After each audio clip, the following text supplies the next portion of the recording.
Now, I think I know why State of Origin works so good. It's because New South Wales, the team they play is Queensland. Do you think Queenslanders live in a country within a country?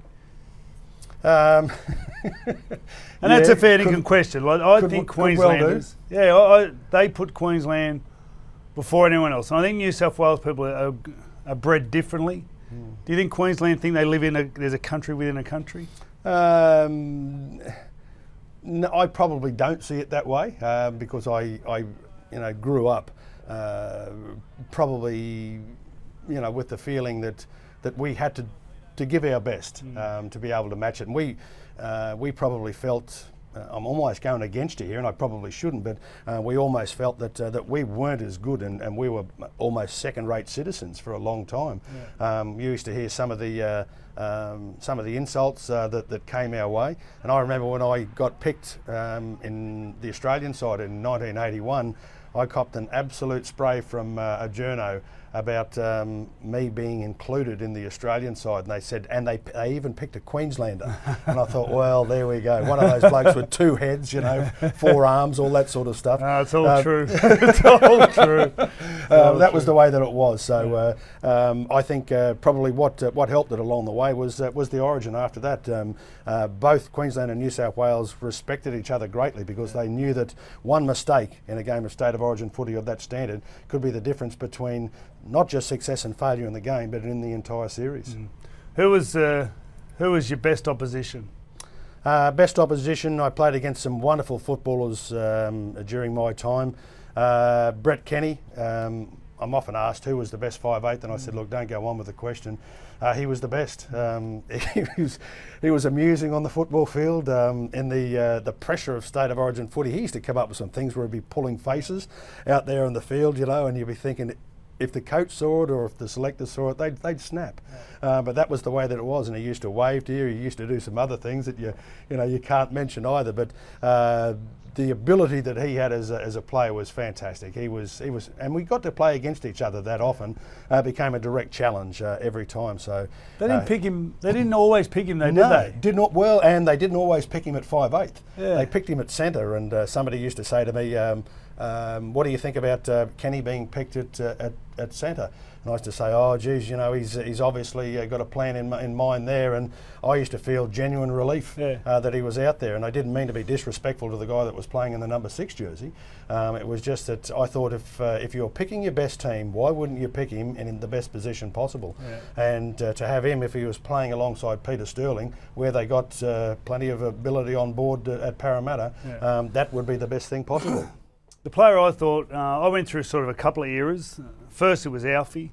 He was so hard to play against. You had a whole game plan around Alfie, and we always used to say, if you think he's going to run, he's going to kick. If you think he's going to kick, he's going to run. If you think he's going to pass, he's going to dummy. If you think he's going to dummy, he's going to pass. If you think he's going to pass outside, he passes inside. If you think he's going to pass inside, he passes outside. And he'd always do the opposite, so you couldn't assume with Alfie. He had so many people on their toes, and then the back end of my career was Darren Lockyer, and he just had just this wonderful composure under pressure. He just, you just see footage of Darren all the time, and coming to the point where he had to win the game, and everything he did was just so relaxed and smooth and calm, and he was quite an amazing player for a bloke who. And you look at both of them really, and in such a tough game, like Darren Lockyer's 85, 90 kilo, and Alfie's, what's Alfie?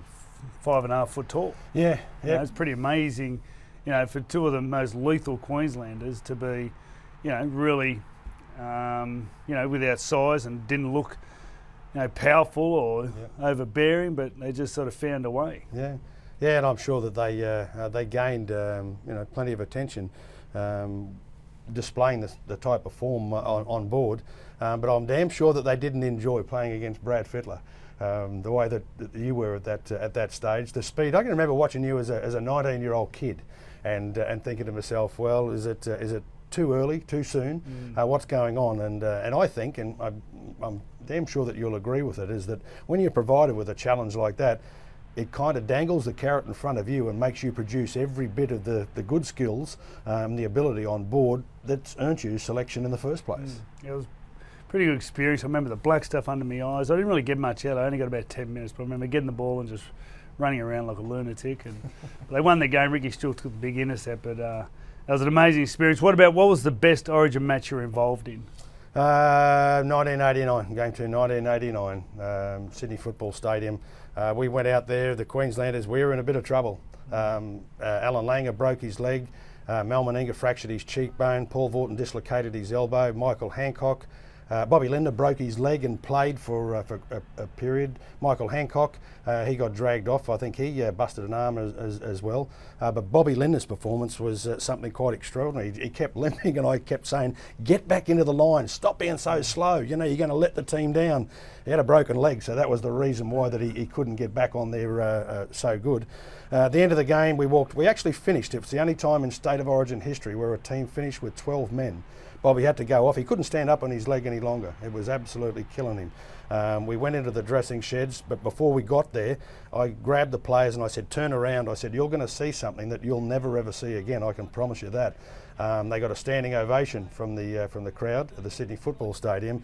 Then they went in, and most of the celebrations in Origin days were pretty good. You'd always enjoy a beer, have a good time together. That was the quietest I'd ever seen a dressing room after a game. The guys were buggered. They'd had enough.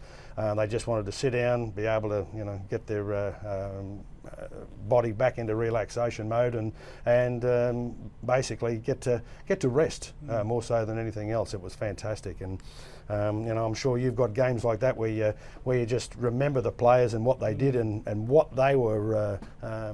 Probably what they were prepared to do to achieve success. It's something that you never forget, and you like to be able to look at the guys. You don't talk about it a real lot, but you see the guys that helped you or did all the work during that time, and you just feel pretty good in the end about that you were privileged enough to be part of it.